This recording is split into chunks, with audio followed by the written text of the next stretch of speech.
1। Part 1 हमारा क्या था, है स्वर्ग से भी अच्छा, यानी स्वर्ग से अच्छा हमारे भारत देश को इस लेसन में बताया गया है। कवि ने एक मनमोहक वर्णन इस लेसन में किया है कि किस प्रकार से हमारा भारत देश एक सुदृढ़, एक सुंदर, एक मनभावक देश है। हमारे भारत देश में ही अनेकों प्रकार की संस्कृति देखने को मिलती है और यहाँ पर एकता में अनेकता भी है।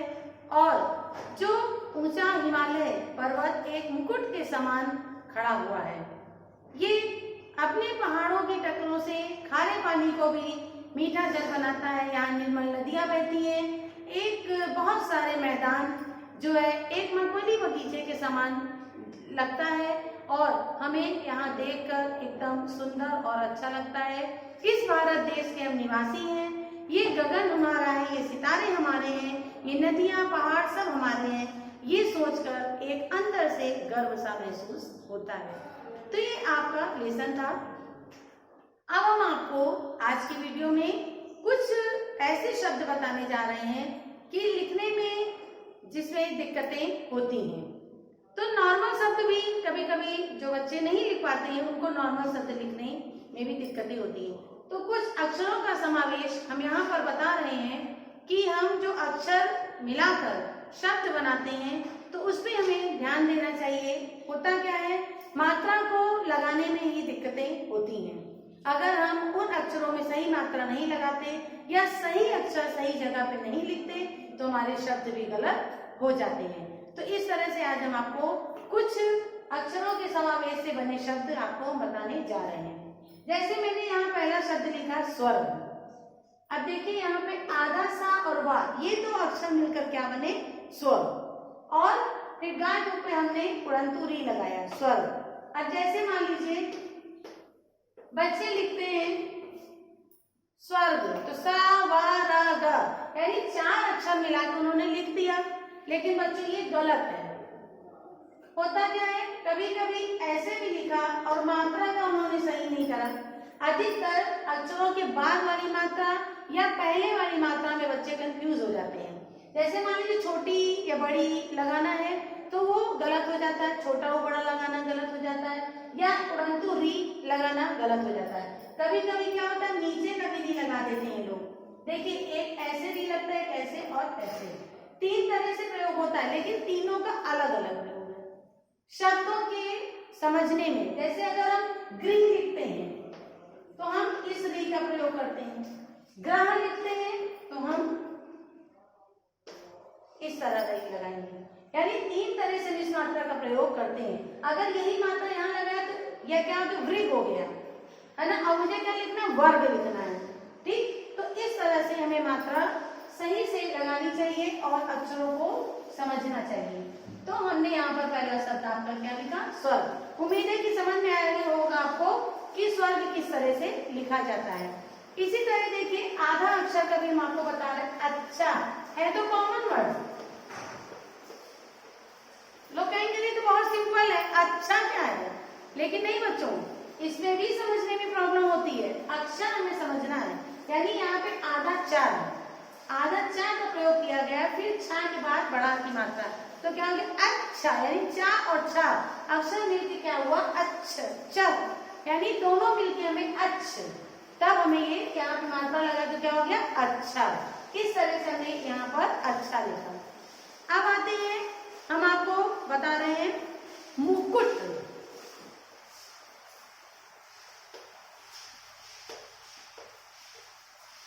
देखिए मुकुट, अब अगर बोला मुकुट तो क्या हो गया, हमें बड़ाओं की मात्रा कहाँ में लग रही है, यानी बोलने का अगर हम सही रखते हैं तो हमें साफ साफ समझ में आएगा कि किस मात्रा और किस अक्षर को मिलाकर हमें क्या शब्द बनाने हैं।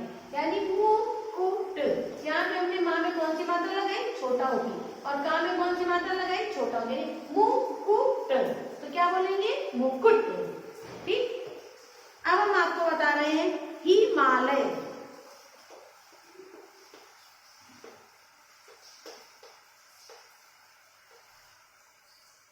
देखिए हिमालय, अब क्या था, हिमालय, यानी हिमालय बोला तो हमें किस मात्रा का प्रयोग हुआ? हिमालय हो गया ये, लेकिन ये रॉन्ग है। हमने बोला रॉन्ग तो लिखा भी रॉन्ग। अगर सही बोलेंगे यानी हिमालय, ही छोटी की मात्रा, जैसे छोटी मात्रा ही, नी, की, पी, मतलब हम छोटी की मात्रा को इस तरह से बोलते हैं। बड़ी कैसे बोलेंगे? पी, नी, मी, ची, सी। तो यहाँ पे हमें क्या पता चला? बड़ी की मात्रा यहाँ पर हमको पता चली। तो हम हिमालय कैसे लिखेंगे? हा में छोटी की मात्रा, मा में आ की मात्रा, ला और या, हिमालय। ठीक, अगर ले करते हैं तो कभी कभी ला में बड़े की जो है ए की मात्रा भी बच्चे लगा देते हैं, लेकिन ये रॉन्ग होता है। यहाँ पर या लगेगा, ना की मात्रा लगेगी। ठीक है, इसमें हम मात्रा नहीं लगा सकते। क्यों? क्योंकि सा का ला य यानी दो अक्षर हमें साफ पता चल रहे हैं। तो यहाँ पर हमने क्या लिखा? हिमालय। अब देखिए बगीचा। बच्चों बगीचा भी होता है, बागीचा भी होता है। हम दोनों तरह से लिखते हैं, यानी हम बगीचा भी लिख सकते हैं और कहीं कहीं आता है बागीचा। तो हम दोनों लिखते हैं, लेकिन दोनों को बोलने में देखिए फर्क है। बगीचा, बा में कोई मात्रा नहीं है, बागीचा तो बा में आ की मात्रा आ गई। यानी दोनों तरीके से हमने अगर बगीचा लिखा तो हमें दोनों में अंतर है। क्या अंतर है? आ की मात्रा, यानी बा के बाद हमने बा अक्षर के बाद बड़ा की मात्रा यहाँ लगाई है और यहाँ पर बा के बाद कोई भी मात्रा नहीं है, तो बगीचा। अब यहाँ पे अगर हम बगीचा बोलते हैं तो बगीचा कैसे हो जाएगा? ये हो जाएगा, जो कि ये गलत है। यानी बगीचा कोई वर्ड नहीं होता, यानी कोई शब्द नहीं, बागीचा होता है और बगीचा होता है। तो इस तरह से यहाँ पर हमने आपको बगीचे को दो रूप में लिखना बताया। कहीं कहीं दोनों का प्रयोग होता है। अब आते हैं सुंदर। देखिए बच्चों, सुंदर भी हम दो तरीके से लिख सकते हैं। हम दोनों ही आपको तरीके बता रहे हैं कि आप अपनी कॉपियों में लिखेंगे तो आप कभी कंफ्यूज होंगे कि हम किस तरह से लिख सकते हैं।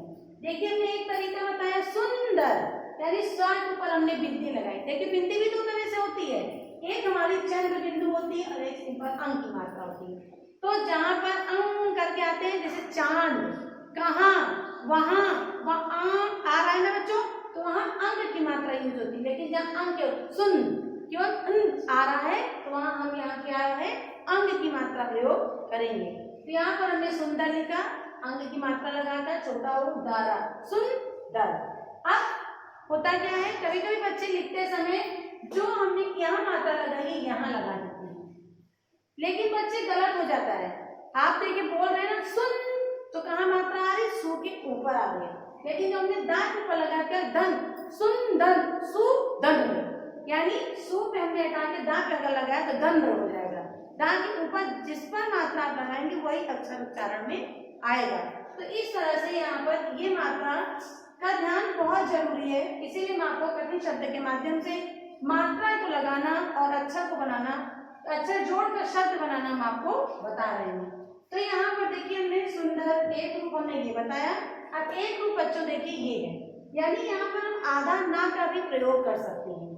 ठीक है, हमने अंक की मात्रा का भी प्रयोग कर सकते हैं और आधे ना का भी। सुंदर, आधा ना कहाँ लगा है? सु और दा के बीच में, यानी सु अक्षर और दा अक्षर के बीच में आधा ना लगा, सुंदर, सुंदर, सुंदर। और पूरा अगर ना लगा तो क्या लगा? सुंदर, सुनदर ना। क्यों? क्योंकि ये हमने पूरे ना का बोलना है ना, जैसे हम सु न दर, ये हमारा रॉन्ग हो गया, सुनदर नहीं है, सुंदर है। तो यहाँ पर आधे ना का भी प्रयोग हम करते हैं। अभी मैंने जैसे आपसे जिक्र किया कि चंद्र बिंदी और अंक बिंदी दोनों लगती है। तो अब हम बता रहे हैं आपको ऊंचा।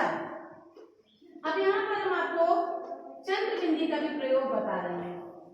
देखिए ऊंचा, अगर ऊंचा कहते हैं तो केवल छोटा हुआ आता है।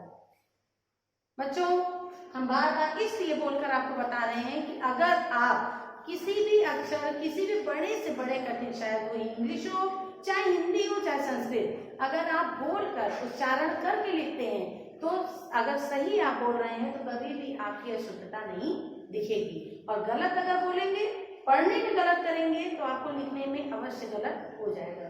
तो देखिए इसमें पड़ा हुआ भी आ रहा है, अन की बिंदी आ रही है, यहाँ पे चंद्र बिंदी का प्रयोग हम करेंगे। तो ऊंचा, ठीक, ऊंचा अगर बोलते हैं तो केवल ये हो जाएगा ऊंचा, ऊंचा बोलते हैं तो ये हो जाएगा ऊंचा। लेकिन यहाँ पे छोटा हो नहीं, बड़ा हो का प्रयोग ऊंचा बोलते हैं, ऊंचा नहीं बोलते हैं, ठीक। इस तरह से इन शब्दों को हम आपको लिखना बता रहे हैं। इसी तरह देखिए एक चंद्र बिंदी का शब्द और आपकी कविता में आया है, बाहू। देखिए अभी हमने ऊंचा बताया आपको, अब यहाँ क्या होगा, बाहू, बा, देखिए यहाँ पे अंग आ रहा है ना। अब बोलेंगे मैम इतनी तेज बोली, लेकिन वाकई इन शब्दों को बोलने के लिए जब मुंह खोल के, यानी शुद्ध बोलना है अगर हमें, तो मुंह खोल के सही शब्द बोलना है, तभी हमें मात्राओं का प्रयोग होगा।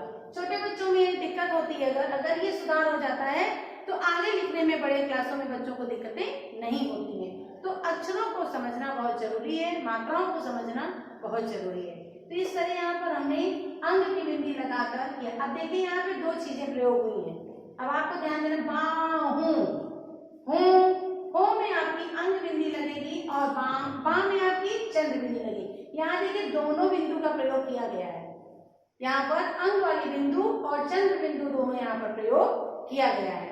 तो इस तरह से आपके ये शब्द हैं। अब इसी तरह बहुत से शब्द आपकी किताबों में है, जैसे एक और शब्द हम आपको बता दे रहे हैं, चिंतन।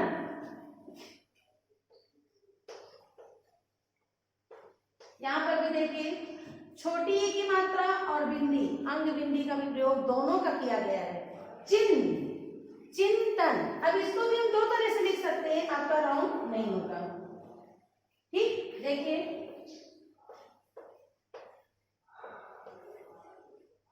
आपका न ये राउंड है न ये राउंड है, राउंड कब होगा आपका, जब ये लिखेंगे। यहाँ क्या हो जाएगा, चिंतनम, पूरा ना का प्रयोग हो गया, लेकिन ये हमारा क्या है, रॉन्ग है, इसको हम इरेज करते हैं, ठीक। अब यहाँ देखिए चिंतन, यहाँ हमने क्या किया है, चाहे में छोटी की मात्रा और बिंदी का प्रयोग, अंग की बिंदी का प्रयोग किया तो चिंतन हो गया। यहाँ पे हमने आधा ना का प्रयोग किया, चिंतन, तो हमारा दोनों ही चिंतन सही है। हम इस तरह से भी लिख सकते हैं और इस तरह से भी लिख सकते हैं। हमने ये आपको कुछ शब्द दो तरीके से लिखना बताया। आपकी किताब में बहुत सारे ऐसे शब्द हैं, अब आपको स्वयं पढ़ना है और आपको देखना है कि हमसे क्या कठिन लग रहा है, क्या हम नहीं लिख सकते। पहले तो आपको रिवीजन में करना क्या है कि आपको कविता से संबंधित अधिक से अधिक अक्षरों को स्वयं लिखना है, पढ़ना है और बिना देखे लिखना है। फिर लिखने के बाद आपको अपनी बुक से मिलाना है। देखिए सबसे अच्छा तरीका आपका पढ़ने का है, आपको किसी की जरूरत नहीं है, आप अगर अपने माइंड और अपना प्रयोग करेंगे कि हमें किस तरह से पढ़ना है तो तुरंत आपको पता चल जाएगा। सबसे अच्छा तरीका क्या, आप बुक को पढ़िए, बुक से अक्षरों को लीजिए, फिर उन्हें लिखिए बिना देखे। आपको बुक नहीं देखनी है, उसके बाद फिर आपको उन अक्षरों से अपनी बुक को से अक्षरों से मिलाना है और आपको खुद अंडरलाइन करनी है। जैसे टीचर्स अंडरलाइन कर देते हैं, पेरेंट्स बता देते हैं बेटे ये गलत है, तो ये गलत आपको कोई नहीं बताएगा, आपको स्वयं अपनी बुक से ढूंढना है कि हमने क्या गलत लिखा है। दोनों अक्षर जब आप मिलाएंगे तो आपकी अपनी गलती का एहसास होगा और आपको स्वयं पता चलेगा कि हमने क्या गलत लिखा है और आपके माइंड में हमेशा के लिए बैठ जाएगा कि हाँ ये चीज हमने गलत लिखी, हमको इस तरह से इन चीजों को लिखना चाहिए। बच्चों आज हम इतना ही बताएंगे आपको और अगली वीडियो में फिर हम आपको इससे जुड़े कुछ कठिन शब्द और बताएंगे, लिखने के तरीके और आपको वर्ड मीनिंग भी हम बताएंगे। आपको इसे अपनी नोट्स बुक में लिखना है और आपको कविता अपने कंठस्थ करनी है। Thank you.